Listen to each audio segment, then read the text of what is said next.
after greeting speaks the King of France in my behavior to the Majesty, the borrowed Majesty of England here. A strange beginning, borrowed Majesty. Philip of France, in right and true behalf of the deceased brother Geoffrey's son, Arthur Plantagenet, lays most lawful claim to this fair island and the territories, to Ireland, Poitiers, Anjou, Touraine, Maine, desiring thee to lay aside the sword which sways unsurprisingly these several titles, and put the same into Arthur's hand, thy nephew and right royal sovereign. And what follows if we disallow of this? The proud control of fierce and bloody war, to enforce these rights so forcibly withheld. Here have we war for war, blood for blood, controlment for controlment. So answer, France. Then take my king's defiance from my mouth, the farthest limit of my embassy. And bear mine to him, and so depart in peace. Be thou as lightning in the eyes of France, for ere thou canst report, I will be there. The thunder of my cannon shall be heard. So hence, be thou the trumpet of our wrath, and sullen presage of your own decay. An honorable conduct let him have. Pembroke, look to it. Chatillon, farewell.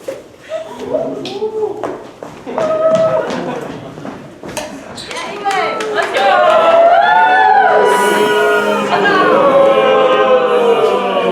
What now, my son? Have I not ever said what that ambitious Constance would not cease till she had kindled France and all the world upon the right and party of her son? Our strong possession and our right for us. Your strong possession much more than your right, or else it must go wrong with you and me. So much my conscience whispers in your ear that none but God and you and I shall hear. My liege, this is the strangest controversy come from the country to be judged by you that e'er I heard. Shall I produce the men? Let them approach.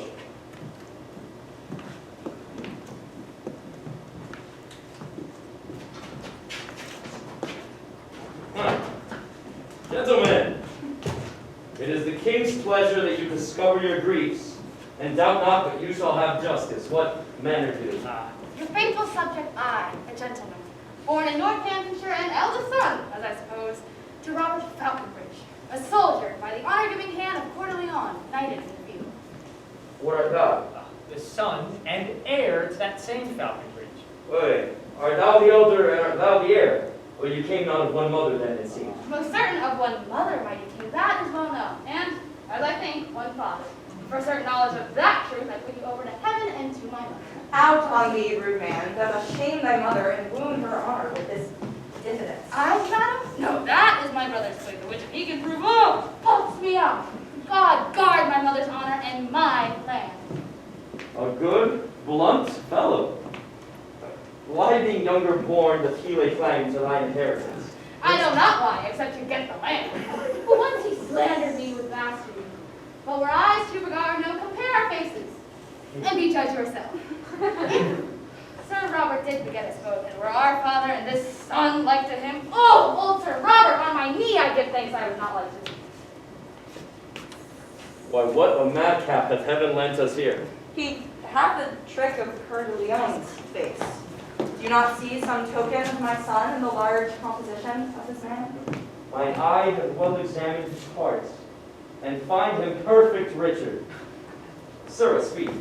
What doth move you to claim your brother's land? My Because great he has a half face, like my father. With half that face, he would have all my land. My gracious liege, when that my father lived, your brother did employ my father much. And By when- this, sir, you cannot have my land. Your tale must be how he employed my mother. And once dispatched him in an embassy to Germany's affairs touching that time.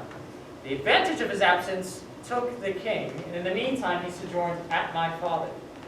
Where how he did prevail, I shame to speak, but truth is truth.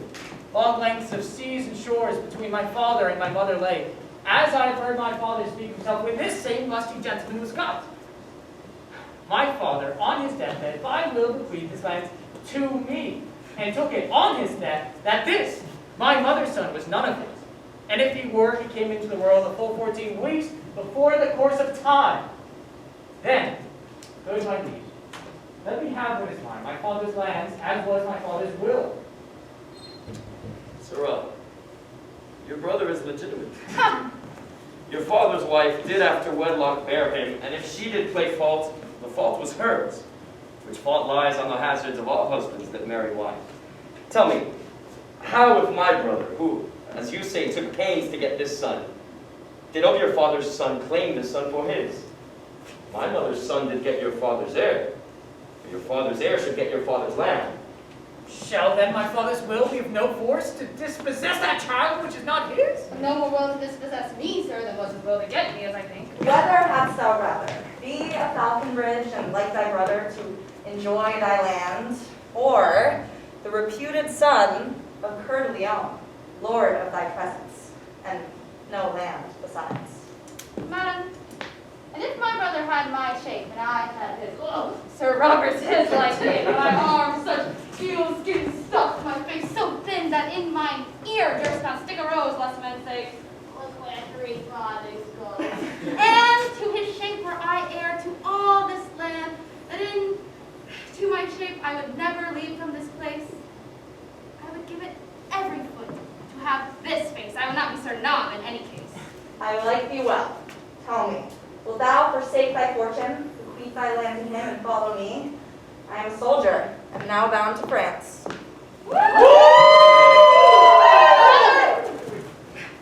my land, I'll take my chance. Your face hath gone £500 a year, yet sell it for 5 pence, and 'tis dear. Madam, I'll follow you into death. Nay, I would have you go before me thither. Manners leave her better way. What is thy name? Philip, my liege, so my name is begun. Philip, good old Sir Robert's wife's eldest son. So now take his name whose form thou bearest. Kneel down, Philip, but rise more great. Brother, by the mother's side, take my hand. My father gave me honor, yours gave me. Now blessed be the whore by night or day. When I was begot, Sir Robert was away. Near or far off, but till one is well shot, and I am I, however I was begot. The very spirit of Plantagenet. Go, Falconbridge, now hast thou thy desire. A landless knight makes thee a landed squire. Come, Philip. Come, madam. We must speed for France. For France, it is more than need. Brother, adieu, good fortune come to thee, for thou was got in the way of honesty. A foot of honor better than I was, but many, many foot of land worse. Well, now I can make any Joan a lady. Good den, Sir Richard, good a mercy, fellow, and if his name be George, I'll call him Peter, for newly made honor doth forget men's names. It's too respective and too sociable for your conversion. This is worshipful society. Befits the mounting spirit of myself, for he is but a bastard to the time, but doth not smack of observation. And so am I, whether I smack or no. And from this inward motion I'll deliver sweet, sweet, sweet poison to the ages too. Which, though I will not practice to deceive, yet to avoid deceit, I need to learn, which shall strew the footsteps of my rising. Philip, ha! Sparrows! There's toys abroad.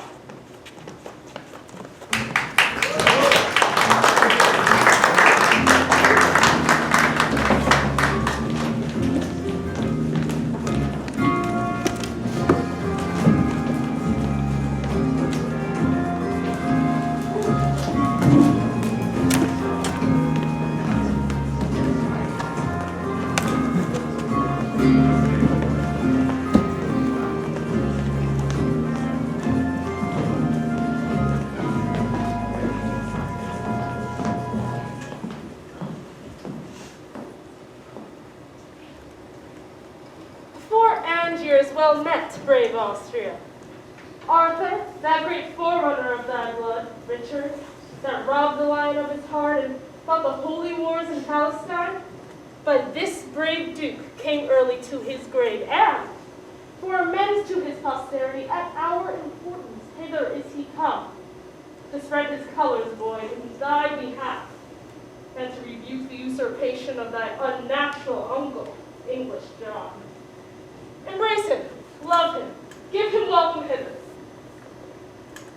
God shall forgive you, Coeur de Lion's death.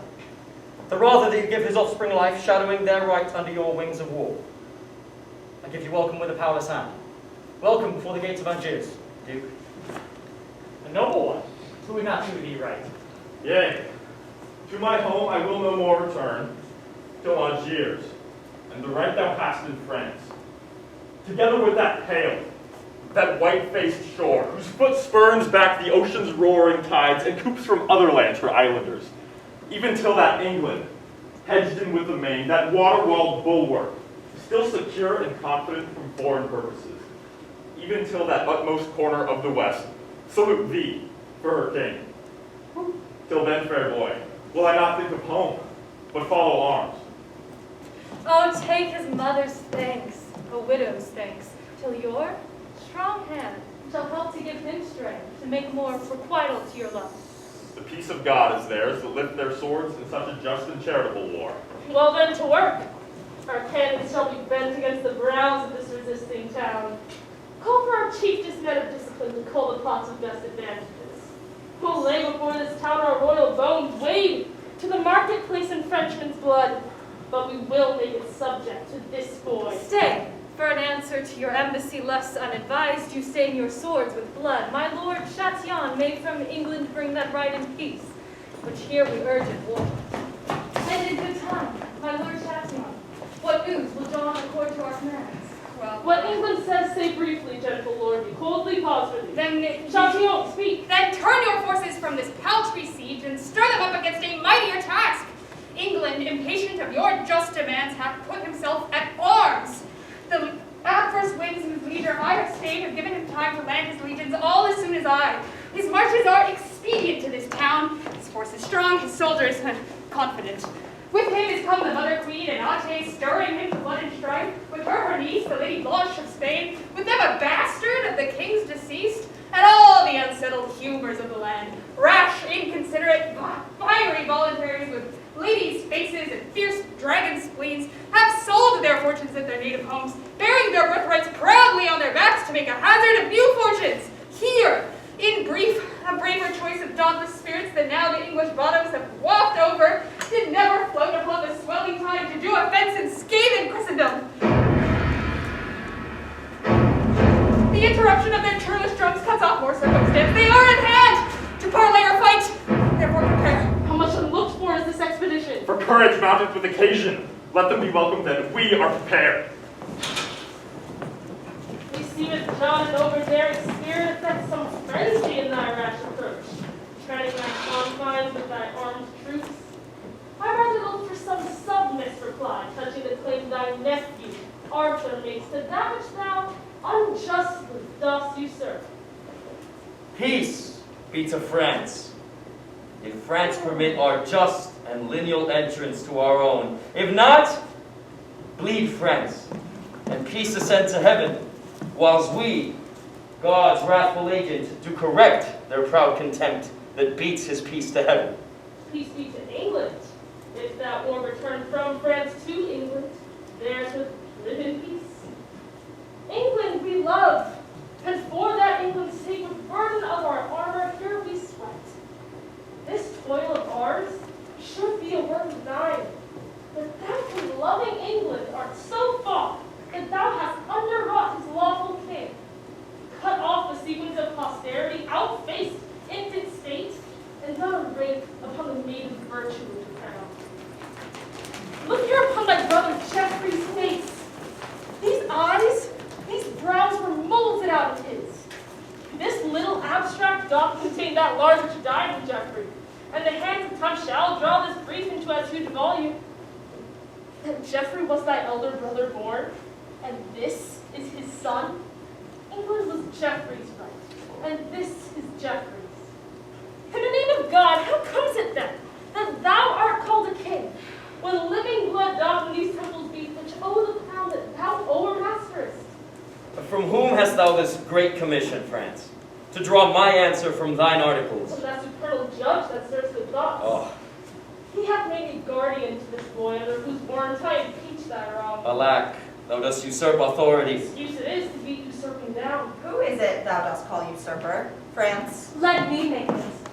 thy usurping son. Out, insolent! Thy bastard shall be king, that thou mayst be a queen and check the world. My bed was ever to thy son as true as thine was to thy husband.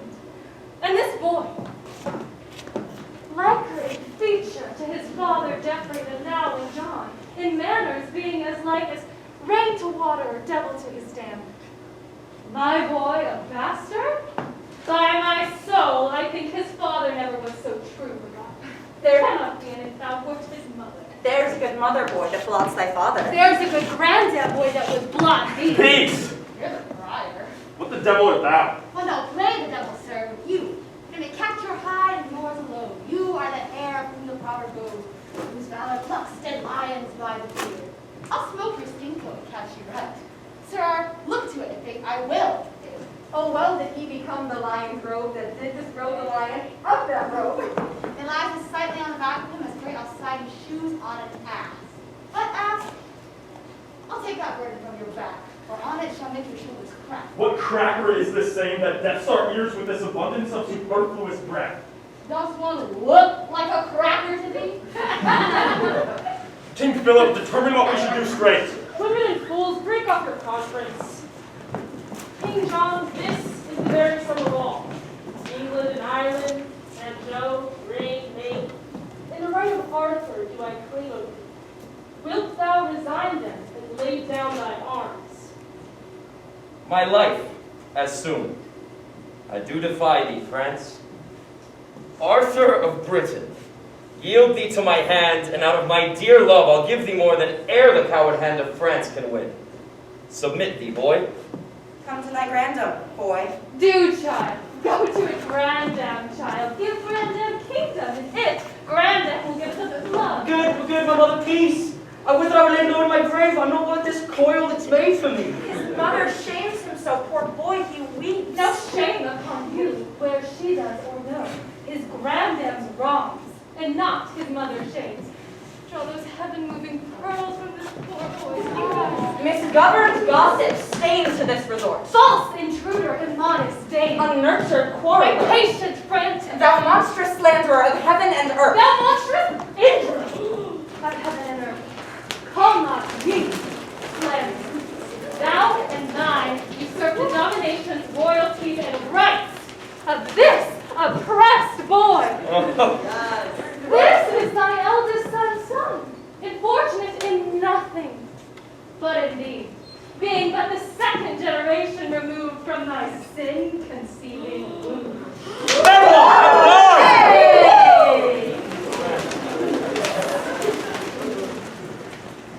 I have but this to say, that he is not only plagued for her sin, but God hath made her sin and her the plague. Thou unadvised scold. I can produce a will that bars the title of thy son. Aye, who doubts that? A will, a wicked will, a cankered grandam's will. Peace, lady. Pause or be more temperate. It ill beseems this peasants to cry aim to these ill-tuned repetitions. Some trumpet someone hither to the walls, these men of Angiers. Let us hear them speak whose title they name. Arthur's or John's?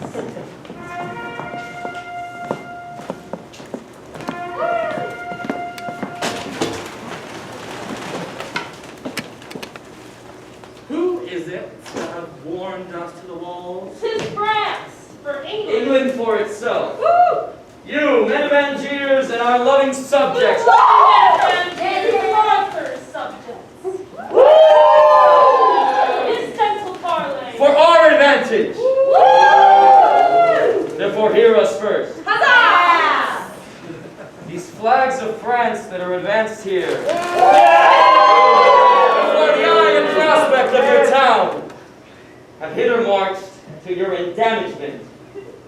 The cannons have their bowels full of wrath, all preparation for a bloody siege. And but for our approach, those sleeping stones which as a waist doth girdle you about have been dishabited, and wide havoc made to rush bloody power upon your peace. But on the sight of us, your king, to save unscratched your city's threatened chiefs, behold, The French, amazed, vouchsafe a parley. And now, instead of bullets wrapped in fire to make a shaking fever in your walls, they shoot but calm words, wrapped in smoke to make a faithless error in your ears, which trust accordingly, kind citizens. And let us in. Your king, whose labored spirits forewearied in this action of swift speed, craves harborage within your city walls. When I have said, make answer to us both. Lo, in this right hand, whose protection is most divinely bound upon the right of him it holds, stands young Plantagenet, son to the elder brother of this man, and the king of Oregon, and all that he enjoys. For this downtrodden equity, we tread in warlike march these breeze before your town, being no further enemy to you than the constraint of hospitable zeal in the relief of this oppressed boy religiously provokes. Be pleased, then, to pay that duty which you truly owe to him that owes it, namely, this young prince. Our arms, like to a muzzled bear, save in aspect, has all offense sealed up. Our cannon's malice vainly shall be spent against these vulnerable clouds of heaven, and with blessed and unvexed retire, with unhacked swords and helmets all unbruised. We will bear home that lusty blood again, which here we came to spout against your town, and leave your children, your wives, and you in peace. But, if you fondly pass our proffered offer, 'tis not the rendure of your old-faced walls can hide you from our messengers of war. All these English and their disciplines are harbored in their rude circumference. Then tell us, shall your city call our sword in that behalf which we have challenged it? Or shall we give the signal to our raid and stop in blood to our possession? In brief, we are the King of England's subject. Hey then, we'll keep you the town for. For our lawful king. Acknowledge then the king and let me in. That can we not. But till he that proves the king, to him we will prove loyal. So that time have we rammed up our gates against the world. Faster than else. To verify our title with their lives. As many of those well-born bloods as those. Some bastards, too. Stand in his face and contradict his claim. Till you compound whose white is worthiest, we, for the worthiest, hold up the right from both. Then God forgive the sin of all those souls that to their everlasting residence before the dew of evening falls shall fleet in dreadful trial to our kingdom's king. Hurrah! Hurrah! Hurrah! Yeah! Amen! Now, Chevaliers, to arms!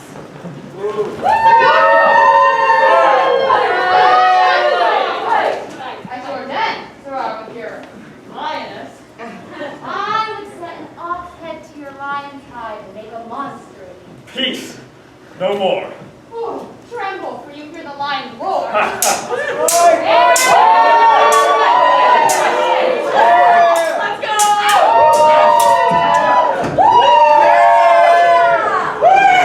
Run, Forrest!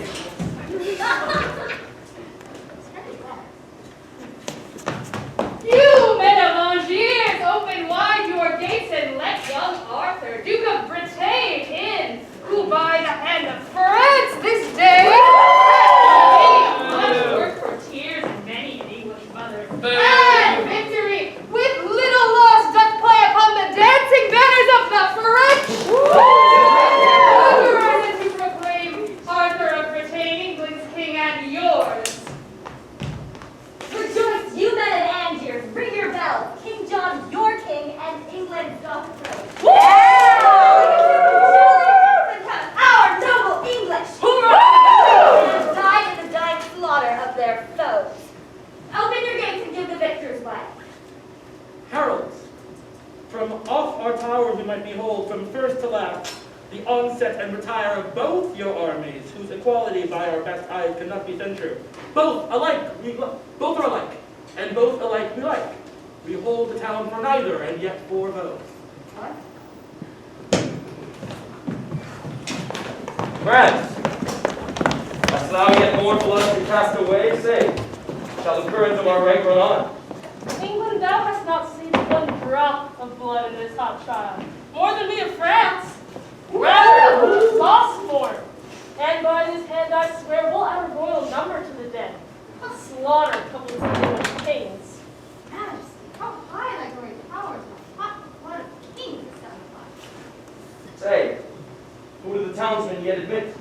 Speak, citizens, for England. Who's your king? The King of England, when we know the king. Know him in us, then here hold up his rights. In us, that are our own great deputy, lord of our present Angiers and of you. And until it be undoubted, we do lock our former scruple in our strong barred gates. By heavens, these spoils of Angers flout you, mighty king, as in a theater. Was they may gape and point at your industrious scenes and acts of death. Oh, your royal presences be ruled by me. Do like the mutinies of Jerusalem. Be friends a while and conjointly bend your sharpest deeds of malice on this town. By east and west, let France and England mount their battering cannons, charge to the arms, till the soul-fearing clamors have brawled down the flinty ribs of this contemptuous city! That done, dissever your united strengths, turn face to face and bloody point to point. Then, in a moment, fortune shall call forth to whom she gives the day. How like this wild counsel, mighty states? I like it well. France, say, shall we knit our powers to the ground and lay this Angiers down? After fight, who shall be king of it? Excuse me, sir, I cannot think this. Let it be so. Say, where will you assault? We from the west will send destruction to the city's bosom. I from the north. Our thunder from the south. Oh, prudent discipline. From north to south, Austria and France shooting each other's mouths. Hear us, great kings, vouchsafe a while to stay, and I will show you peace and fair-faced lead, to win the city without stroke or wound. Persevere not, but hear me, mighty kings. Oh, speak on. We're bent to hear. That daughter there of Spain, the Lady Blunt, is niece to England. Look upon the years of Louisa of Fab, and that lovely maid. If love, ambitious, sought a match of both, whose vein binds richer blood than they do not. Such as she is in beauty, virtue, birth, is the young Dauphin in every way complete. He is the half part of a blessed man, left to be finished by such as she. And she, a fair, divided excellence, whose fullness of perfection lies in him. This union shall do more than battery can to our fast-closed gates. For at this match, the mouth of passage shall we fling wide ope and give you entrance. Large mouth indeed. He speaks plain candy-pie, and smoke, and bounce. Zoons, I've never been so bedummed for words since I last called my brother's father dad. Son, list to this conjunction. Make this match. Give with our niece a dowry large enough that thou shalt tie thy now unassured assurance to the crown. I sense a yielding in the marks of France. Look how they whisper. Urge them while their souls are capable of this ambition. Why answer not the double majesties this entreaty? Speak England first. Thou hast been forward first to speak unto the city. What say you? If that the Dauphin there, thy princely son, can in this book of beauty read I love, her dowry shall weigh equal with a queen. For all that we upon this side of the sea, except this city now by us besieged, shall gild her bridal bed in knowledge and worth, as she in beauty and blood holds hand with any princess of the world. What sayest thou, boy? Look in the lady's face. I do, my lord. And in her eye I find wonder, or a wondrous miracle. The shadow of myself formed in her eye. I do protest I never loved myself, till now in fixed I behold myself, drawn in the flattering table of her eye. Drawn in the flattering table of her eye. Oh! Himself loves a traitor. 'Tis a pity now. My uncle's will in this respect is mine. If he see aught in you that makes him like, I can with ease translate it to my will. Or, if you will, to speak more properly, I will enforce it easily to my love. Further, I will not flatter you, my lord, that all I see in you is worthy love. That nothing do I see in you that I can find should merit any hate. Yes. Say then, Stefan, can you love this lady? Nay, ask me if I can refrain from loving, for I do love her most unfeignedly. Okay. And I do give Volcasin, Touraine, Maine, Anjou, Poitiers, these 5 provinces with her to thee, as well as in addition more full 30,000 marks of English coin. Philip of France, if thou be pleased with all, command thy son and daughter to join hands. It likes us well. Young princess, close your hands. And your lips as well. I'm well assured that I did so when I was first assured. Now, citizens of Angiers, ope your gates. Let in that amity which you have made. It is not the Lady Constance in this troop. I know she's not, for this match made up, her presence would have interrupted much. She is sad and passionate at your highness's tent. And I might faith this league that we have made shall make her sadness very little fuel. Brother of England, how may we content this widow lady? In her right decay, which we, God knows, have turned another way to our own advantage. We will heal up all. For we'll create Arthur, Duke of Bretagne and Earl of Richmond, and this fair town shall we make him lord of. Call the Lady Constance, some speedy messenger bid her repair to our solemnity. I trust yet in south some measure we will satisfy her so. John? Yes, mother. Mad world, mad kings, mad composition. John, to stop Arthur's title on the whole, hath willingly departed the part. And France, whose armor conscience buckled down, whom zeal and charity brought to the field as God's own soldier, grounded in the ear to that same purpose changer, that sly devil, that broker that breaks the pate of faith, that daily break vow, he who wins all of kings, beggars, old men, young men, knaves, who have no external thing to lose but the word. Cheats the poor maid of that that smooth-faced gentleman, tickling commodity. Commodity buys this world, that bawd, that broker, that all-changing word.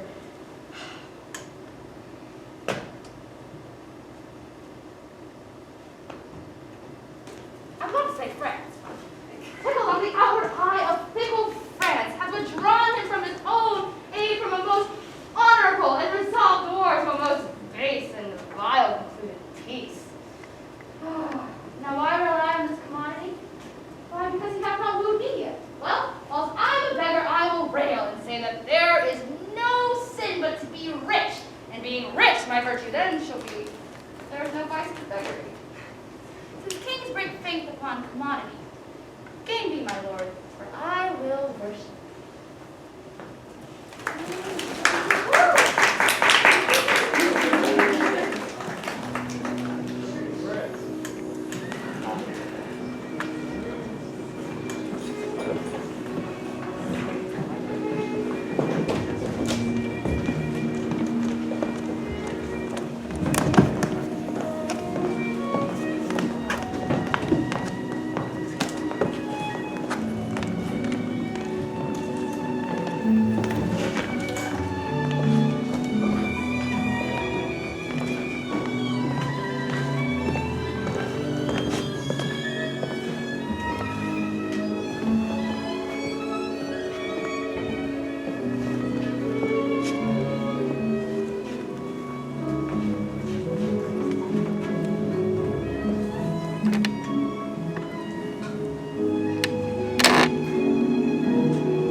Mary Blanche. Boy, where art thou? France, friend with England. What becomes of me? Fellow begone, I cannot brook thy sight. I do beseech you, madam. Be content. If thou that bidst me, be content, wert grim, ugly, and slanderous to thy mother's womb, lame, foolish, crooked, swart, prodigious, patched with foul moles and eye-offending marks, I would not care. I then would be content, for then I should not love thee, no, nor thou deserving of thy great birth. Thou art fair, and at thy birth, dear boy, nature and fortune join to make thee great. But fortune, oh, she is corrupted, changed, and won from thee. She adulterates hourly with thine Uncle John, and with her golden hands hath plucked on France, to make his majesty God to theirs. France is bought to fortune and King John, the trumpet fortune that usurping John. Pardon me, madam. I will instruct my sorrows to be proud, for grief is proud and makes its owners. Here is my throne, bid kings come bow to it. Know this, fair daughter, that this blessed day ever in France will be a holy day. A wicked day, and not a holy day. What hath this day deserved? What hath it done, that it in golden letters should be set among the high tides of the calendar? Nay, rather turn this day out of the week. Or, if it must stand still, let wives with child pray that their burthens may not fall this day, lest their hopes be prodigiously crossed. By heaven, lady, you shall have no cause to curse the fair proceedings of this day. Have I not pawned to you my majesty? You have beguiled me with a counterfeit resembling majesty, which being touched and tried proves valueless. You are forsworn. Forsworn. You came in arms to spill my enemy's blood, and now in arms you strengthen it with yours. Oh, heavens, you be husband to me now, let not the hours of this ungodly day pour out the day in peace, but ere sunset, set armed discord twixt these perjured kings. Hear me, oh, hear me. Lady Constance, peace! War! War! No peace! Peace is to me a war. Moj, Austria, thou dost shame, bloody spoil, thou slave, thou wretch, thou coward, thou little valiant, great in villainy, thou ever strong upon the stronger side, thou fortune's champion, thou art perjured too, and soust of greatness. You wear a lion's hide. Doff it for shame, and hang a calfskin on those recreant limbs. Oh, that a man should speak those words to me. And hang a calfskin on those recreant limbs. Thou darest not say so, villain, for thy life. And hang a calfskin on those recreant limbs. We like this not. Thou dost forget thyself. Hail, anointed deputies of God, to thee, King John, my holy errand is, I, Pandulph of Fairmelon Cardinal, and from Pope Innocent the legate here, do in his name religiously demand why thou against the church, our holy mother, so willfully dost spurn, and force perforce keep Stephen Langton, chosen Archbishop of Canterbury, from that holy see. This in our foresaid Holy Father's name, Pope Innocent, I do demand. Oh, thou canst not, Cardinal, devise a name so slight, unworthy, and ridiculous to charge me to answer as the Pope. Tell him this tale, and from the mouth of England add thus much more, that no Italian priest shall tie the toll in our dominions. For we are as God, supreme head, without the assistance of a mortal hand. So tell the Pope this, all reverence set apart to him and his usurped authority. Brother of England, you blaspheme in this. Though you and all the kings of Christendom are led so grossly by this meddling priest, dreading the curse that money may buy out, yet I alone alone do oppose me to the Pope, and I count his friends my foes. Then by the holy power that I have, thou shalt stand cursed and excommunicate, and meritorious shall that hand be called, canonized and worshipped as a saint, who takes away by any secret course thy hateful love. Oh, lawful let it be, that I have room with Rome to curse a while. Good Father Cardinal, cry thou amen to my king curses, for without my wrongs, there is no tongue hath power to curse him right. There's law and warrant, lady, for my curse. And for mine too. If law can do no right, let it be lawful that law bar no wrong. Therefore, since law itself is perfect wrong, how can the law forbid my tongue to curse? Philip of France, on peril of a curse, let go the hand that arch heretic, and raise the power of France upon his head, unless he do submit himself to Rome. Look'st thou pale, France? Do not let go thy hand. Look to that devil, lest France repent, and by disjoining hands hell loses soul. King Philip, listen to the cardinal. And hang a casket on those reverend lips. Well, ruffian, I must pocket up these wrongs because... For breaches, it must carry them. Philip, what sayest thou to the cardinal? What should we say? Philip! What sayest thou to the cardinal? Bethink yourself, Father, for the difference is that a heavy curse from Rome, or the light loss of England for a friend, for go would be easier. That's the curse of Rome. Louis, stand fast. The devil tempts thee here in likeness of a new and trim bride. The Lady Constance speaks not from her faith, but from her need. Oh, if thou grant my need, which only lives but by the death of faith, that need must needs infer this principle, that faith would live again by death of need. Oh, the king is moved. Be removed from him. Do so, King Philip. Hang no more in doubt. Hang no more than a capskin, you sweet loud. I am perplexed and know not what to say. What canst thou say but will perplex thee more, if thou stand excommunicate and cursed? Good Reverend Father, make my person yours and tell me how you would bestow yourself. This royal hand and mine are newly knit, married in league, coupled and linked together with all religious strength of sacred vows. And shall these hands, so lately purged of blood, so newly joined in love, so strong in both, unswear faith sworn, and on the marriage bed of smiling peace now march a bloody host? Reverend Father, let it not be so. Out of your grace devise, ordain, impose some gentle order, and we shall be blessed to do your pleasure and continue friends. All form is formless, all order orderless, save what is opposite to England's love. Therefore to arms! Be champion of our church, or let the church our mother breathe her curse. France, thou mayest hold a serpent by the tongue and keep in peace that hand which thou dost hold. I may disjoin my hand, but not my faith. Then makest thou faith an enemy to faith, and like a civil war setst oath to oath, thy tongue against thy tongue. Oh, let thy vow, first made to God, first be to God performed. That is to be champion of our church. It is religion that doth make vows kept, but thou hast sworn against religion, and most forsworn to keep what thou dost swear. And better conquest never canst thou make than to arm thy constant and thy nobler parts against these giddy, loose suggestions, upon which better part our prayers come in if thou vouchsafe them.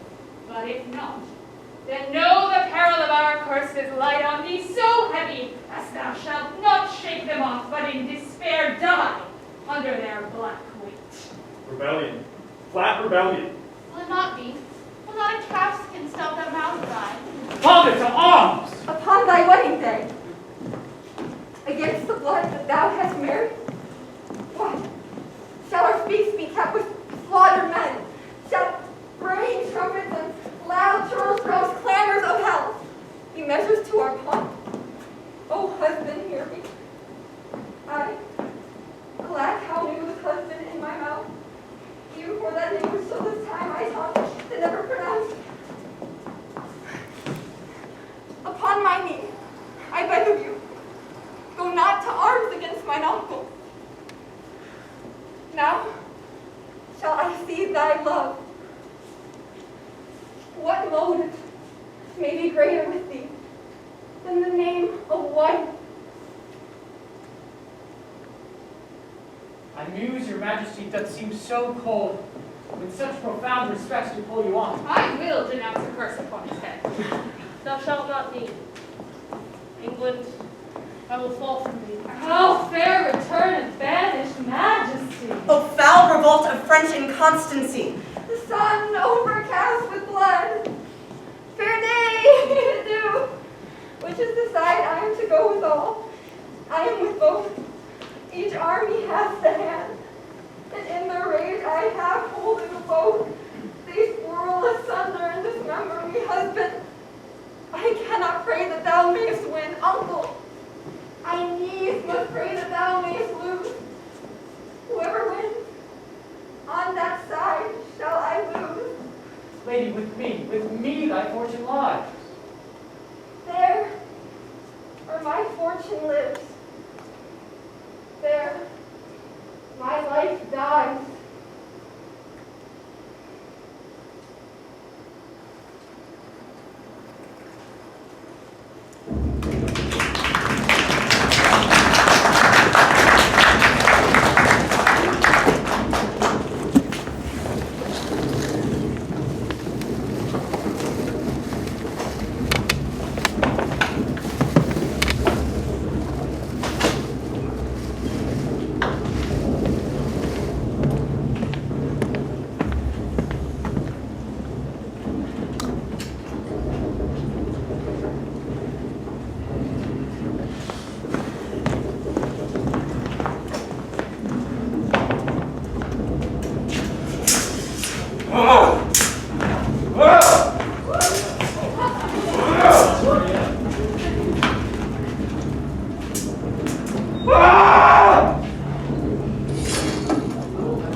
Keep this boy. Philip, make up. My mother is assailed in a tent at Taia, I fear. My lord, I rescued her. Your highness is in safety, fear you not. Put on, my liege, for very little pains will bring this labor to a happy end. So shall it be. Your grace shall stay behind, so strongly guarded. Cousin, look not sad. Thy grandam loves thee, and thy uncle will be as dear to thee as thy father was. This will make my mother die with grief. Cousin, away for England. Haste before and ere our coming. See thou shake the bags of hoarding abbots, and the fat ribs of peace must now by the hungry be fed upon. Bell, book, and candle shall not drive me back, and gold and silver vex me on. Farewell, gentle cousin. Us, farewell. Come hither, little kinsman. Hark, a word. Hubert, come hither.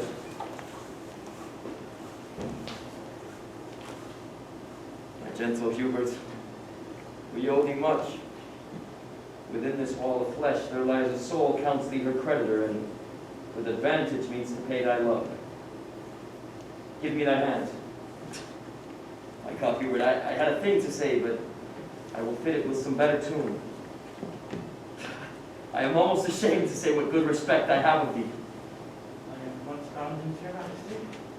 Good friend, thou hast no cause to say so yet, but thou shalt have. And creep time there so slow, yet it shall come from me to do thee good. I had a thing to say, but let it go. For if thou couldst see me without thine eyes, hear me without thine ears, and make reply without a tongue, using conceit alone, and in despite of brooded watchful day, shall I pour into thy bosom my thoughts. But I will not. I love thee, Hubert, and by my troth, I think thou lovest me as well. So well that what you bid me undertake, though that my death were judged my act, by heaven I would do it. Not I know thou wouldst. Good Hubert. Hubert. Roll thine eye on yon young boy. I'll tell thee what, my friend, he is a very serpent in my way. And wherever sore this foot of mine doth tread, he stands before me. Dost thou understand? Thou art his keeper. And I'll keep him so that he will not offend your majesty. Death. The grave. Shall not live. Enough. I could be married now. Hubert, I love thee. I'll not say what I intend for thee. Cousin! Away for England. Hubert shall be your man. Attend on you with all true duty. On toward Calais. Ho!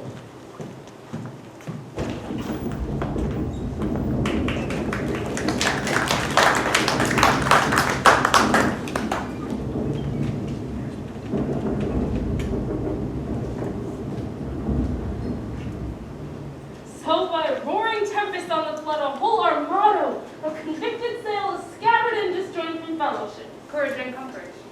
All shall yet go well. What can go well when we have run so ill? Are we not beaten? Is not Angie is lost? Arthur ta'en prisoner?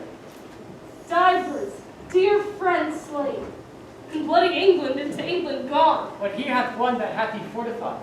So hot a speed with such advice disposed, such tempered order and so fierce a cause. What read or heard of any kindred action like this? Look who comes here, brave upon a soul. A pretty lady, go away with me. Oh, now? Now see the issue of your peace. Patience, good lady. Comfort, gentle Constance. I defy all counsel, all redress, but that which ends all counsel, true redress. Death? Death. Oh, amiable, lovely death. The odoriferous stench, sound, rottenness, arise forth from the couch of lasting night, thou hate and terror to prosperity, and I will kiss thy digestible bones. Come, grin on me, and I will think thou smilest and bust thee as thy wife. Misery's love.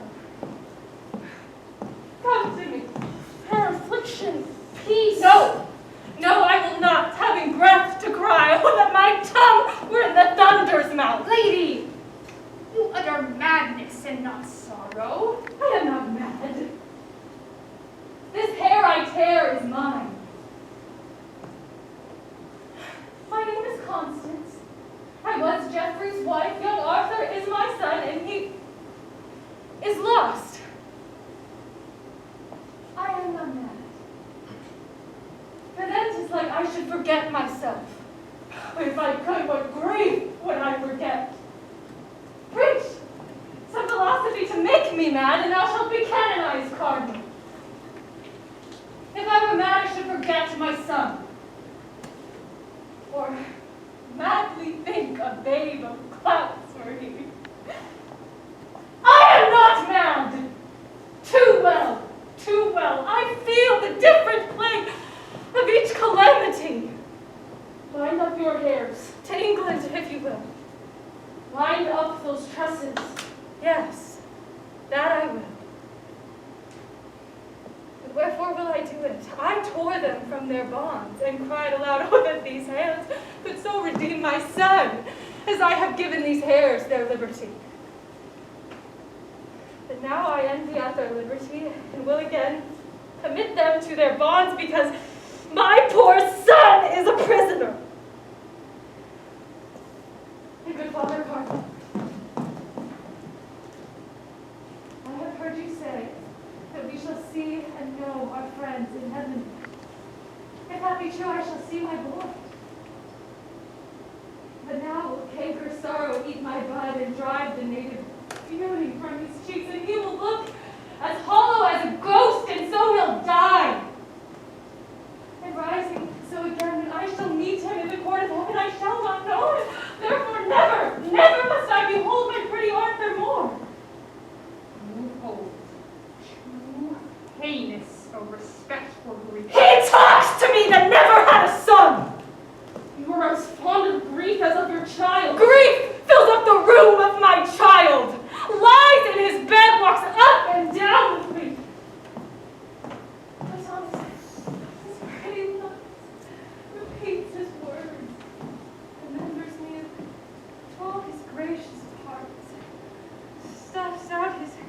vacant garments with his forms, then have I reason to be fond of grief. I will not keep this form upon my head when there is such disorder in my wit. My boy, my Arthur, my fair son, my life, my joy, my food, my all the world.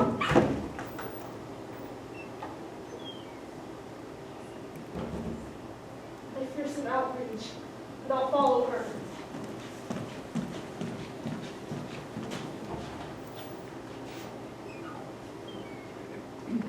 Nothing in this life can bring me joy. What have you lost by losing of this day? All days, glory, joy, and happiness. If you had won it, certainly you had. 'Tis strange to think how much King John hath lost in this which he accounts so clearly won. Are you not grieved that Arthur is his prisoner? As heartily as he is glad he hath him. Your mind is all as youthful as your blood. Now listen to me speak with a prophetic spirit, for even the breath of what I mean to speak shall blow each dust, each straw, each little rub out of the path, and shall directly lead thy foot to England's throne, and therefore mark. John hath seized Arthur, and it cannot be that while his warm life plays in that infant's veins, in this place John should entertain an hour, 1 minute, nay, one quiet breath of rest. That John may stand, then Arthur needs must fall. So be it, for it cannot be but so.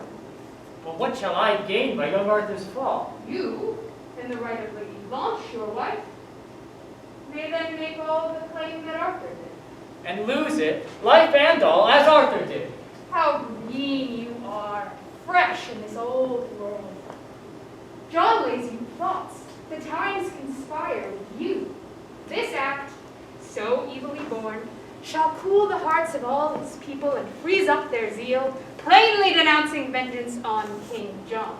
Maybe you will not touch young Arthur's life. Oh, sir! When he shall hear of your approach, if that young Arthur be not gone already, even at that news, he dies.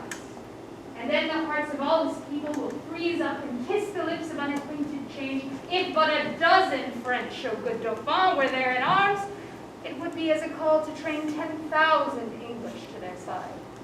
Go with me to the king. 'Tis wonderful what might be wrought of their discontent. Strong reasons make strong actions. Let us go. If you say aye, he will not say no.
Give me desire and heart, and look thou stand within thereat. When I strike my foot upon the bottom of the ground, rush forth, and bind the boy which shall bind with me, fast to the chair. Be heedful, hence, and walk. I hope your warrant will bear out the deed. Unclean these scruples! Fear you not. Look to it.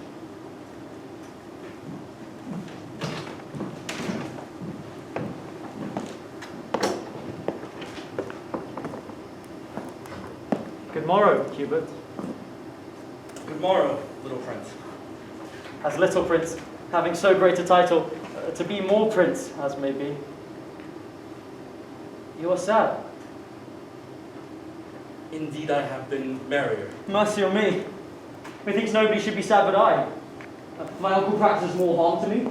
He's afraid of me and I of him. Is it my fault that I'm Geoffrey's son? Are you sick, Hubert? You look pale today. In sooth, I would that you were a little sick, but I might sit all night and watch you. I warrant I love you more than you do me.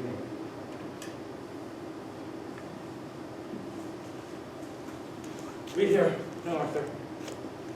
I must be brief, lest resolution drop out mine eyes in tender womanish tears. Could you not read it? Is it not fair writ? Must you with hot irons burn out both mine eyes? My prince, I must. And will you? And I will. But you the heart. When your head did but ache, I knit my handkerchief about your brow. The best I had, a princess wanted me, and I did never ask you again. With my hand at midnight, I held your head, and like the watchful minutes of the hour still, and anon cheered up the heavy time, saying, what lacked you, or where lies your grief, or what good love may I perform for you? Many a poor man's son would have lain still, and ne'er spoken a loving word to you, but you at your sick service had a prince. Nay, you may think my love crafty love, and call it cunning, do, and if you will, if God be pleased, you must use me at wedding, you must. Will you put out mine eyes? These eyes that never did, nor never shall so much as frown on you. I have sworn to do it, and with hot iron I must burn them out. None but in this iron age would do it. The iron itself, though heat red hot, when approaching near these eyes, would drink my tears and quench this fiery indignation.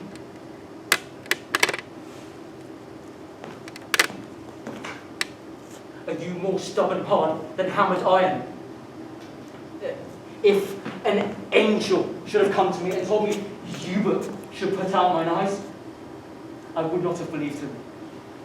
No tongue but Hubert's. Come forth! Oh, save me, Hubert, save me. My eyes are out even with the fierce looks of these bloody men. Give me the iron, I say. Bind him here. Alas, what need you be so boisterous rough? I will not struggle. I will stand stone still, and I will sit as quiet as a lamb. I will not wince, nor stir, nor speak a word. Whatever torment you do put me to, I'll forgive you. Let me be alone with him. Let me be alone with him.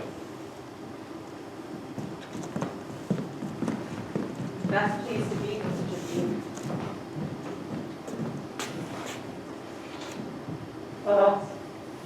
I then have chid away my friend. He hath a stern look but a gentle heart. Let him come back.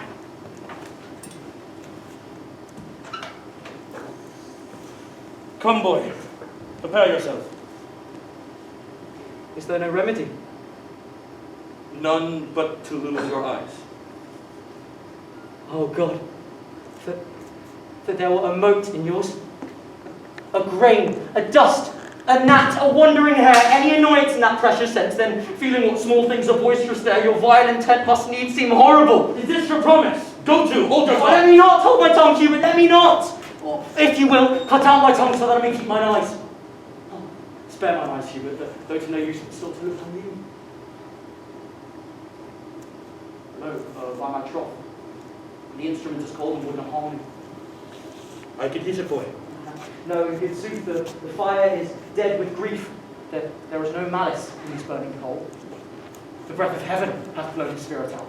And with my breath I can revive it, boy. And if you do, you will but make it blush, nay, the chance will sparkle in your eyes. All things you should use to do me wrong, do deny their office. Only you do lack that mercy which fierce fire and iron extend.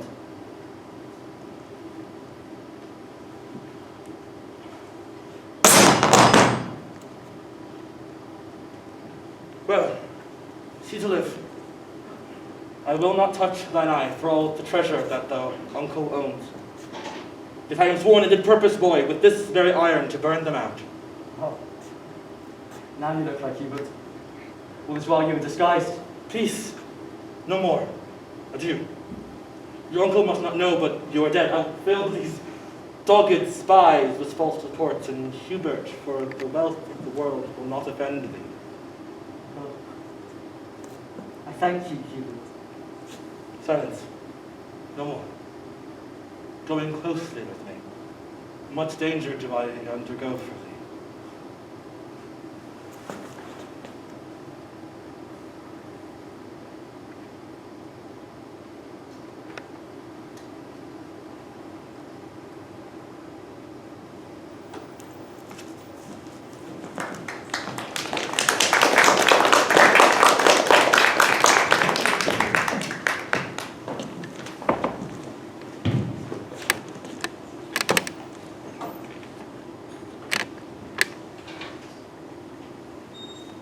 Here once again we sit, once again crowned and looked upon with tearful eyes, I hope.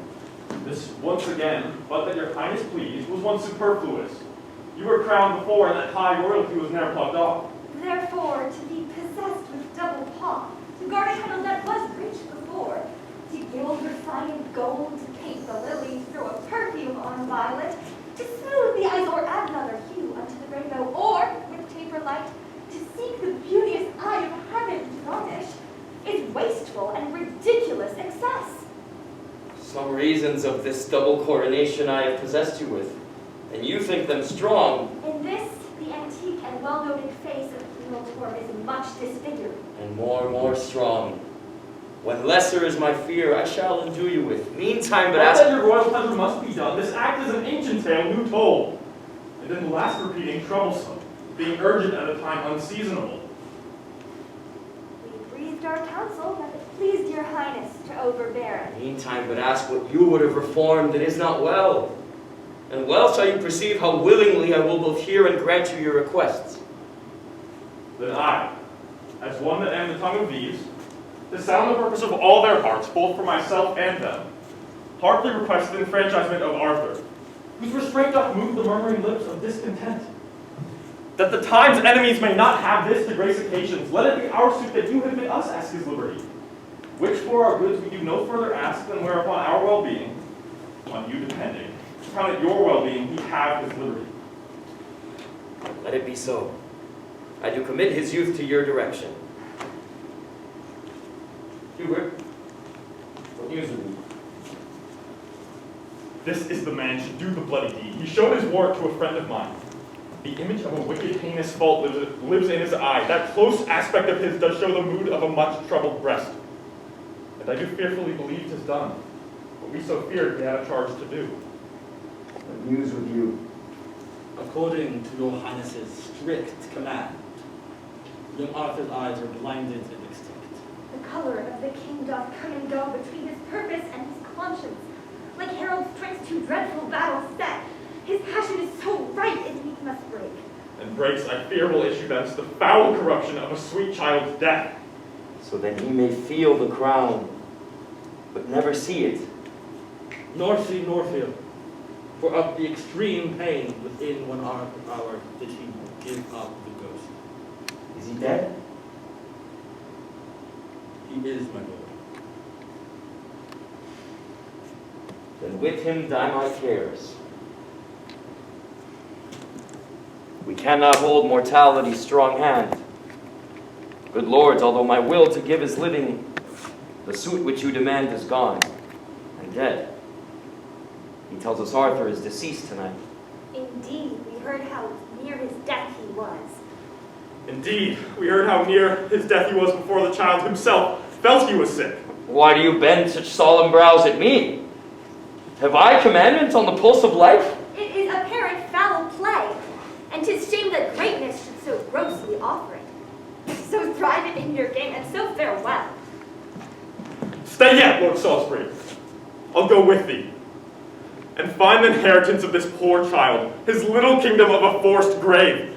That blood which owed the breadth of all this isle, 3 foot of it doth hold. Bad world the while.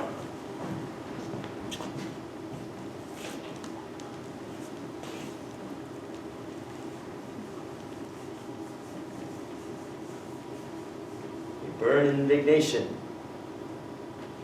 I repent. There is no sure foundation set on blood. No certain life achieved by others' death. Blanche, what business dost thou have in court? Do I efface of her, your liege? A fearful eye thou. How goes all in France? From France to England, never such a power for any foreign preparation was levied in the body of the land. The copy of your speed is learned by them. The tidings come that they are all arrived. And where hath our intelligence been drunk? Where hath it slept? Where is my mother's care, that such an army could be raised in France and she not hear of it? My liege, her ear is stopped with dust. The 1st of April died your noble mother. And as I hear, my lord, the Lady Constance in a frenzy died 3 days before. But this from rumor's tongue I idly heard. If true or false, I know not. Withhold thy speed, dreadful occasion.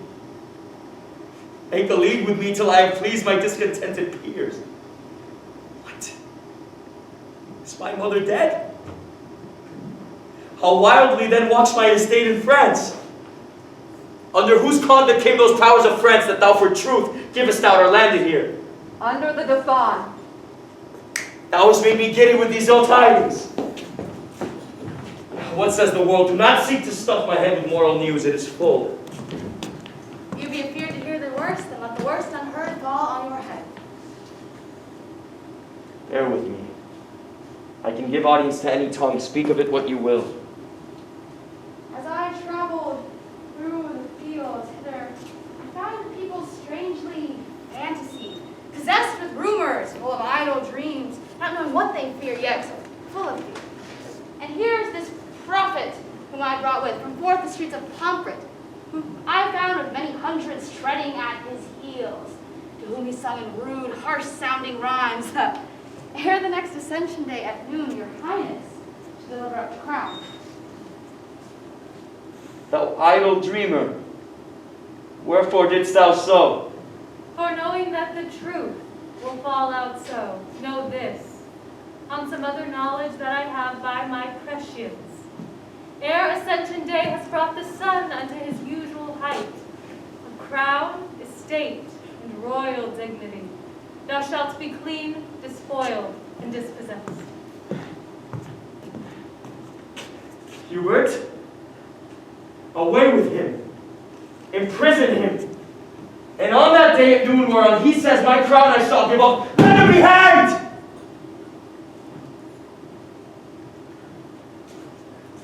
Hast thou heard the news abroad who are arrived? The French, my lord, men's mouths are full of it.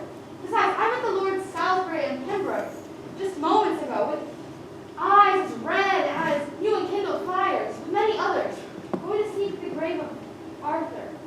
They say it is killed tonight at your suggestion.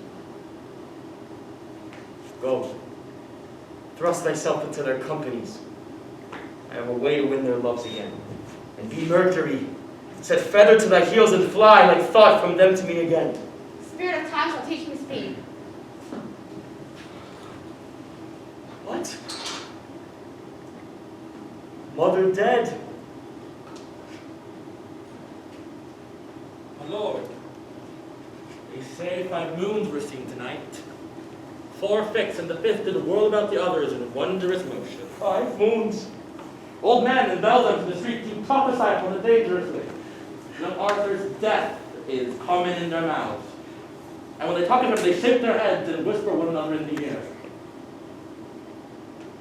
Why seekest thou to possess me with these fears? Why urgest thou so oft young Arthur's death? Thine hand hath murdered him. I had a mighty cause to wish him dead, but thou hadst none to kill him. No hand, my lord, do not provoke me, sire. Oh, It is the curse of kings to be attended by slaves that take humor for a warrant, and on the winking of authority to understand the law, when perchance it frowns more upon humor than advised respect. Here is your hand and seal for what I did. How oft the sight of means to do ill deeds make deeds ill done? Hadst not thou been by, a fellow by the hand of nature, marked, quoted, and signed to do a deed of shame, this murder had not come into my mind.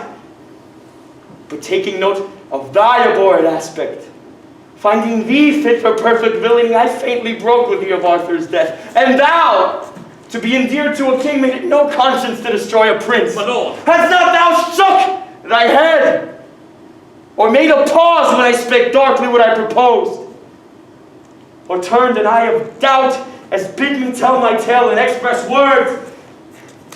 This thought had not come into my mind, and those thy fears might have wrought fears in me. But thou didst understand me by my signs, and didst again in signs parlay with sin. Deep shame had struck me dumb, made me break off. Nay, without stop, didst let thy heart consent, and consequently thy rude hand did act out of my sight, and never see me more. Hostility and civil tumult raged between me and my cousin's death. Arm you against your other enemies. I will make a peace between you and your soul. You're not alive.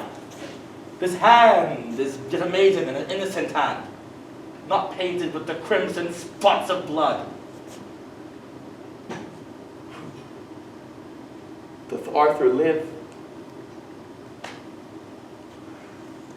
Haste thee to these peers. Make them tame to their obedience. Throw this report on their incensed rage. Forgive the comment that my passion hath made. My rage was blind. I conjure thee but slowly. Run more fast.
The wall is high, and yet will I leap down.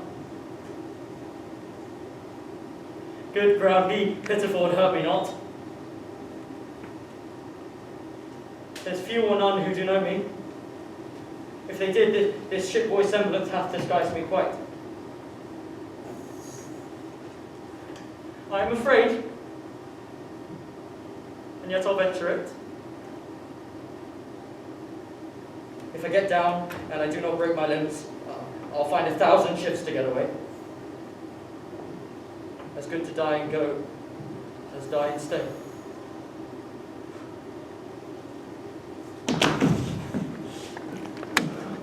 Oh God! Am I going to burst? Sweet Jesus, save my soul! Forgive my rash attempt!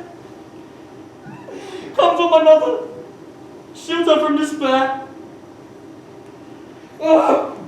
Who hath been us? Speak, O weary God! Why me? Poor Arthur. I am here alone.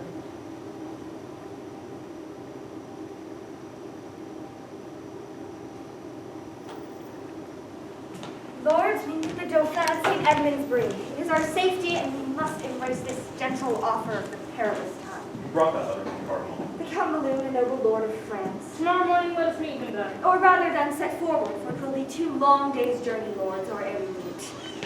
More today well met, distempered lords. The king by me requests your presence straight. We will not lie his thin-stained cloak. Whatever you think, good words I think were best. Our griefs and not our manners reason now. There's little reason for your griefs, therefore 'tis reason you have manners now. This is the prison. What is he lies here? O death, made proud with pure and princely beauty, the earth had not a hole to hide this deed. For when continues his beauty to a great fountain too, precious princely for a grief. Sir Richard, what think you? This is the top, the height, the crest unto the crest of murder's arms. This is the bloodiest shame that ever wall-eyed wrath or staring rage presented to the tears of soft remorse. All murders past do stand excused in this, and this so sole and so unmatchable shall give a holiness, a purity to the yet unbegotten sins of time. It is a damned and a bloody work. The graceless action of a heavy hand, if it may be the work of any hand. If that it may be the work of any hand, it is the shameful work of Hubert's hand, the practice and the purpose of the king. I kneel before this ruin of sweet life, and breathing to his breathless excellence this holy vow, never to taste the pleasures of the world. For I have given glory to this hand by giving it the worship of revenge. My soul religiously confirms thy words. Lords, I am hot in haste in seeking you. Arthur doth live. The king has sent for you. Oh, he is old and blushes not at death. Avaunt, thou hateful villain, get thee gone! I am no villain. Must I rob the law? Your sword is bright, sir. Put it up again. Not till I sheathe it in a murderer's skin. Stand back, Lord Salisbury. Stand back, I say. My God, I think my sword as sharp as yours. I will not have you, Lord. Forget yourself. Out, Dunhill! Darest thou brave a nobleman? Not for my life. And yet I dare defend my innocent life against an empress. Thou art a murderer. Do not prove me so. I am none. Who tongue so Cut it to pieces! Keep the peace, I say. Stand by, or I shall gall you, Falconbridge. If thou wilt frown, or stir thy foot, I'll strike thee dead. Put up thy sword baton. What wilt thou do, renowned Falconbridge? Second a villain and a murderer? Lord Bigot, I am none. Who killed this prince? Okay. It was an hour since I left him well. I honored him, I loved him, and will weep my days of life out for his sweet life's loss. Trust not those cunning waters of his eyes, for villainy is not without such brood. Away with me, all you whose souls abhor the uncleanly slavers of a slaughterhouse, for I am stifled by the smell of sin. Away toward Bree, to the Dauphin there. There tell the king he may inquire us out. Beyond infinite and boundless reach of mercy, if thou didst this deed of death, wert thou damned, Hubert. Do but hear me, sir. Thou more damned as sin, nay, nothing so dark, thou more deep damned than Prince Lucifer. Upon my soul. If thou didst but consent to this most cruel act, do but spare. Thou wants a cord, the smallest thread that ever a spider twisted from her womb would strangle thee. Or wouldst thou drown thyself with but a little water in a spoon, and it would be all the ocean. If I, in act, consent, or sin of thought, be guilty of distilling this sweet method, hell want pains to torture me enough. I left him well. Go, bear him in thy arms. I am amazed, methinks, and lose my way among the thorns and dangers of this world. How easy dost take all England up! On board this dead morsel of royalty. The life, the right, and the truth of the realm is fled to heaven, and England is left to tug and scamble. Bear away that child and follow me with speed. I'll to the king. 1,000 brief businesses are brief in hand. Heaven itself doth frown upon this land.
Thus, I yielded up into your hand the circle of my glory.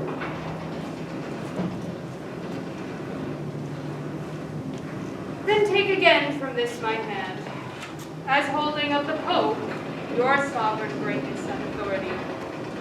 Thus, John, thou art absolved from all thy sins. Now keep your holy word.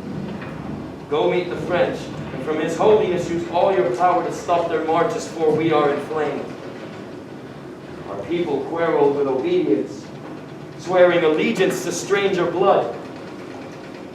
Pause not, for the present time so sick, present medicine must be ministered, or overthrow incurable ensues. Fear not, King John. Thy kingdom is of God, and they shall know his holiness hath power.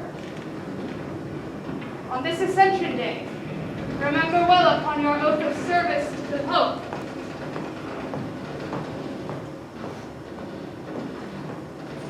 Is this Ascension Day?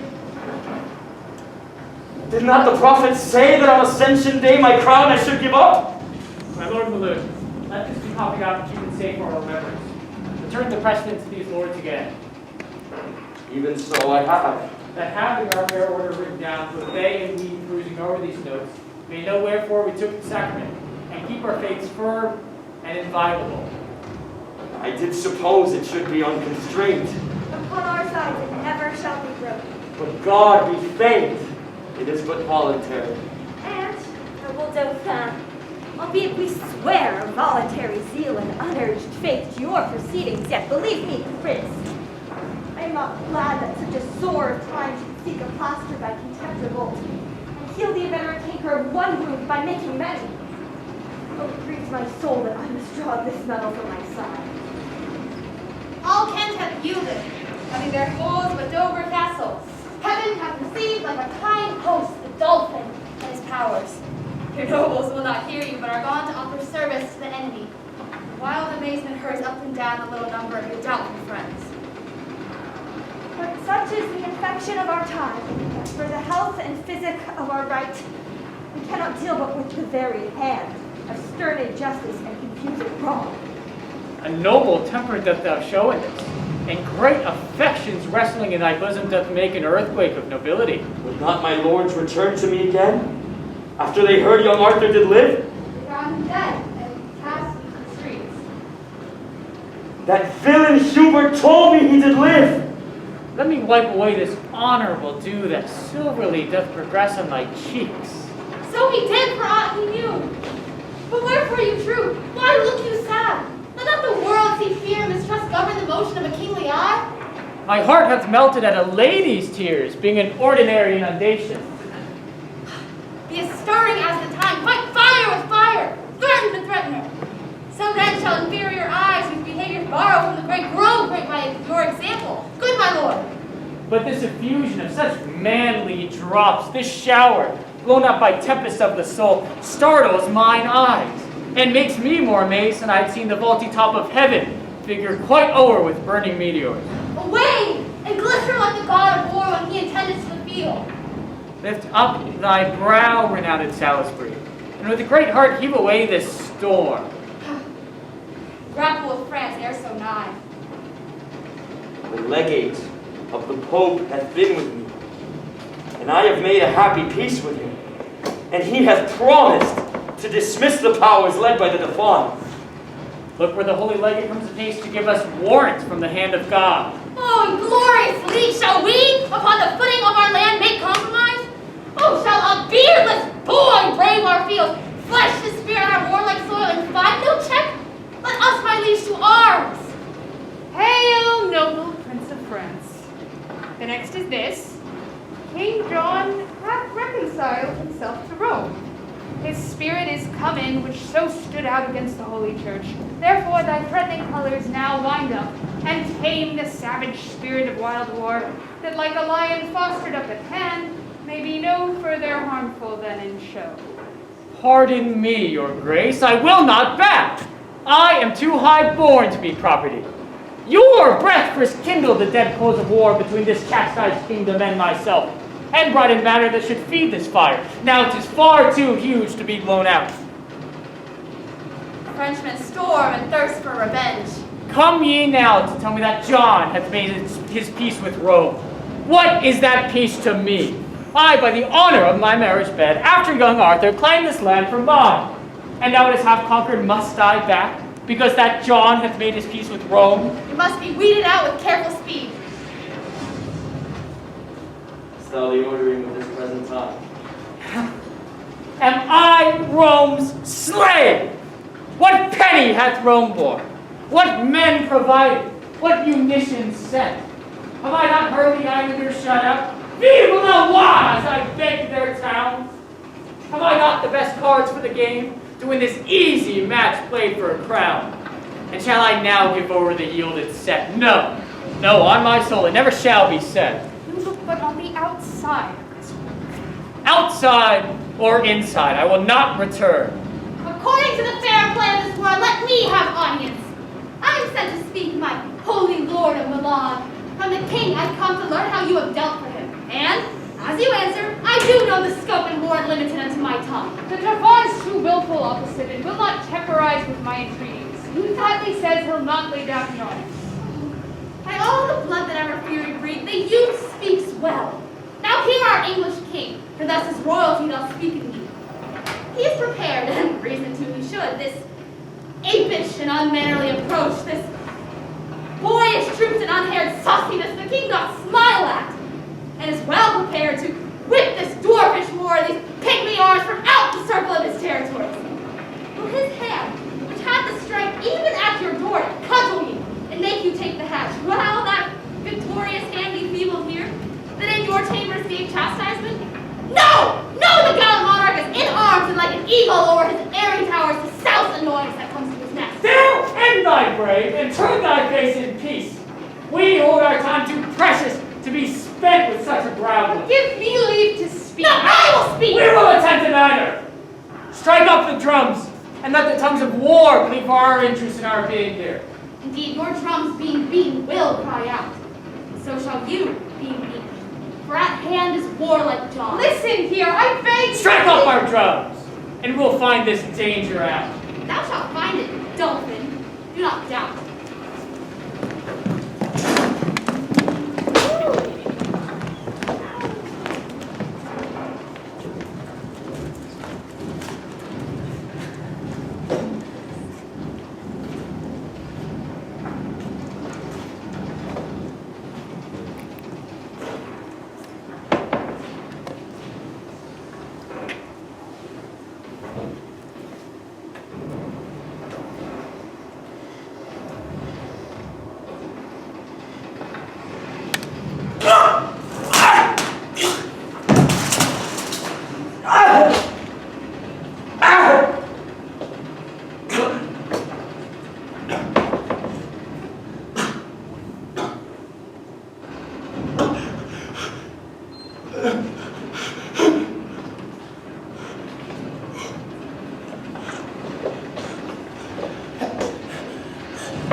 How goes the day?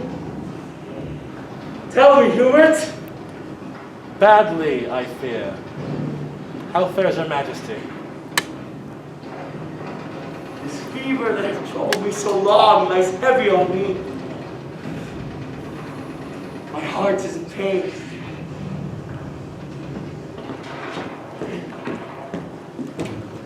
My lord, your valiant kinsman Falconbridge desires your majesty to leave the field, and sends him word by me which way you go. Helen towards Swinstead. Be of good comfort, for the great supply that was expected by the Dauphin here are wrecked 3 nights ago on Goodwin Sand. This news was brought to Richard but even now. The French fight coldly and retire themselves. Ay me! This tyrant fever burns me up and will not let me welcome this good news. To Swinstead, to my litter straight. Weakness possesseth me, and I am faint.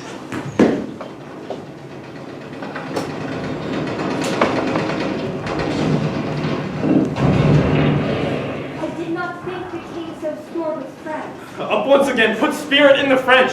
If they miscarry, we miscarry too. God devil, Falconbridge.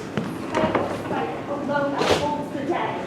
They say King John, sore sick, hath left the field. Lead me to the revolts of England here.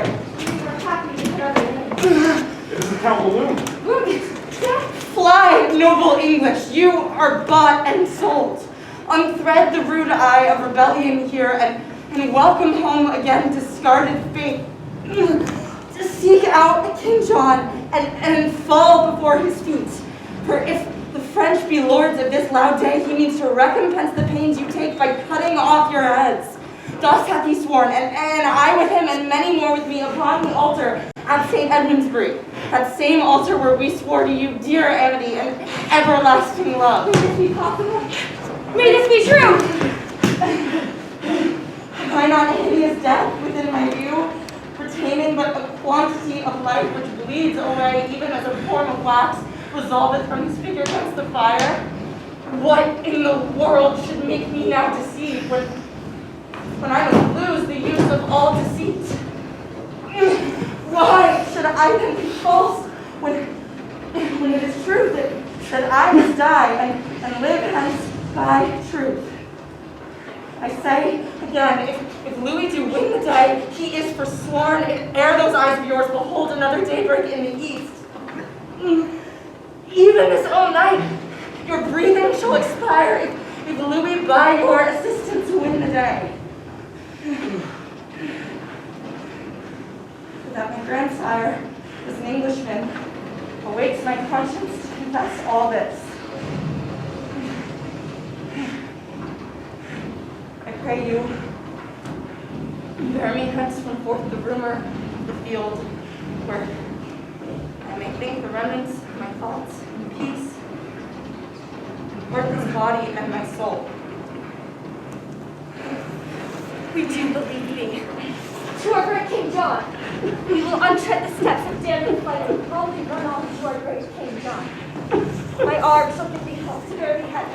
I do see the cruel flame backside in thine eye. Away, my friends, we fight. Not Muniz that intends is right.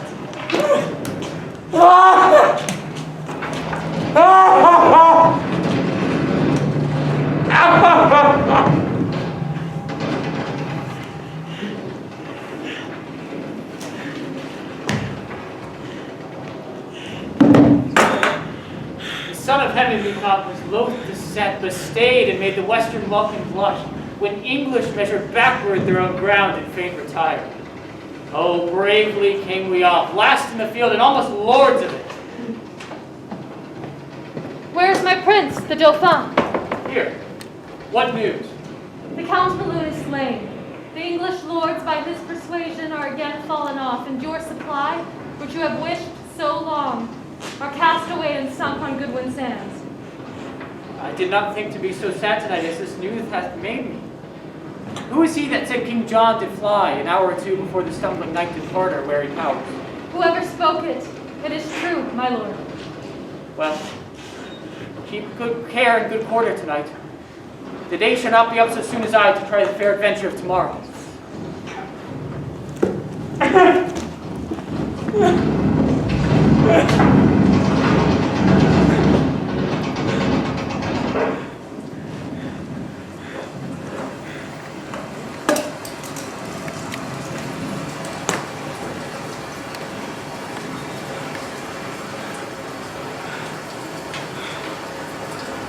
Who's there?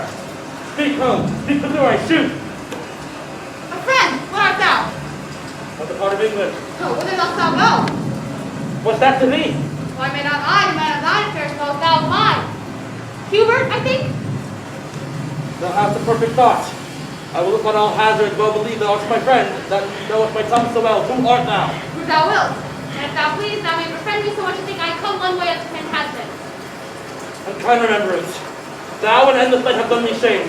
Brave soldier, pardon me, that any accent breaking from thy tongue to escape the true acquaintance of mine ear. Come, sans compliment, what news abroad? Oh, my sweet sir, news fitting to this night, black, fearful, comfortless, and horrible. Show me the very ill wound of this news. The king, I fear, is poisoned by a monk. I left him almost speechless and broke out to acquaint with you of this evil. As you might, the better arm you the sudden time, than if you had leisure notice. How did he take it? Who did it take to him? A monk, I tell you, a resolved villain, whose bowels suddenly burst out. The king. Who did tell me to tend to his majesty? Why know you not? The lords all about him, and brought Prince Henry, his son, in their company, at whose request the king had pardoned them, and they're all about his majesty. Away before, conduct me to the king.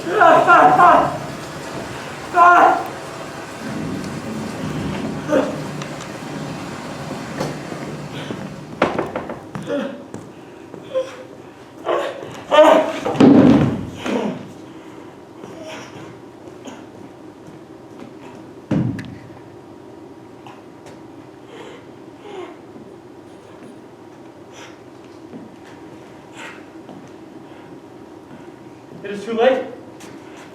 The life of all his blood is touched corruptibly, and his pure brain, which some suppose the soul's frail dwelling house, doth, by the idle comments that it makes, foretell the ending of mortality. Be of comfort, good prince, for you are born to set a form upon that indigest that he hath left so shapeless and so rude. Does he still rage? He is more patient than when we left him, even now he so. Oh, vanity of sickness. Fierce extremes in their continuance will not feel themselves. There is so hot a summer in my bosom that my bowels crumble up to dust. I am a scribbled form, drawn with a pen upon a parchment, and against this fire do I shrink up. How fares your majesty? Poisoned, ill-fared, dead, forsook. And not one of you will bid the winter come to thrust his icy fingers in my maw, nor entreat the north to give me his cold winds and kiss my parched lips. I beg cold comfort, and you are so straight, so ungrateful, that you deny me not! Oh, there was some virtue in my tears if I relieve you. The salt in them is hot! Within me is a hell. The poison there is as a fiend, confined to tyrannize on unretrievable condemned. King John.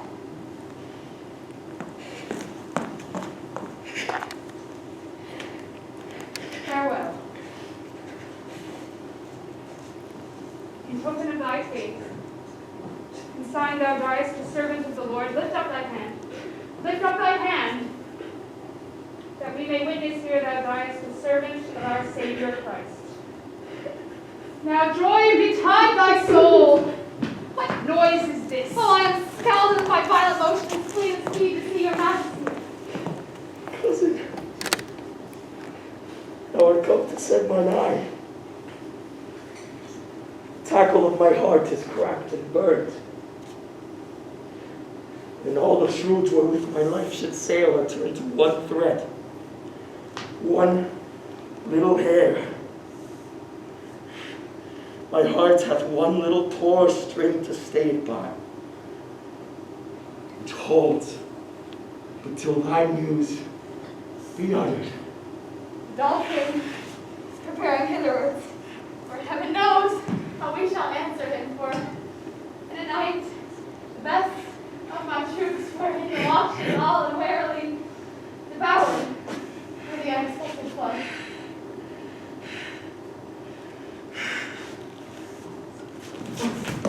Help! Help! He dies! Oh, Father! Father, look on me! You breathe these dead news in as dead an ear. Oh, Father, sweet Father, speak! My liege, my lord. But now a king. Now thus. Even so? Must I run on and even so stop? What surety of the world? What hope? What stay when this was now a king and now is clay? Art thou gone so? I do but stay behind and do for thee the office of revenge. And my soul shall wait on thee as heaven as it on earth has been thy servant still. Now, you stars in your right spheres, where be your powers? Shall now your mended fates adopt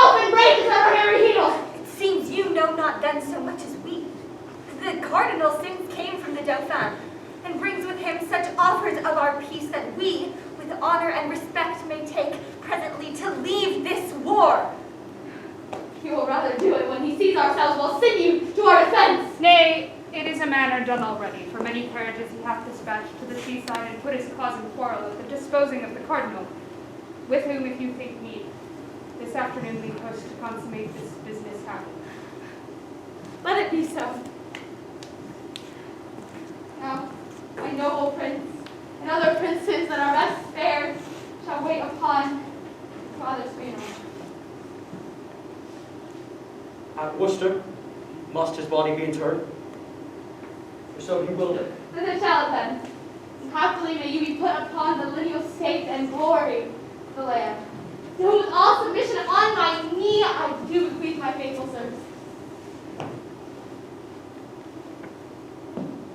And like the like tender of our love we make, rest with our spot, forevermore. I have a kind heart, which does give you thanks.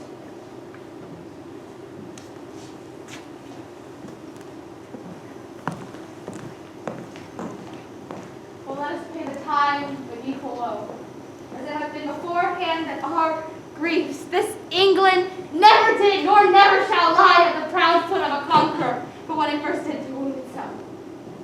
Now, these princes are come home, come from the three corners of the world in arms, and we shall shock them.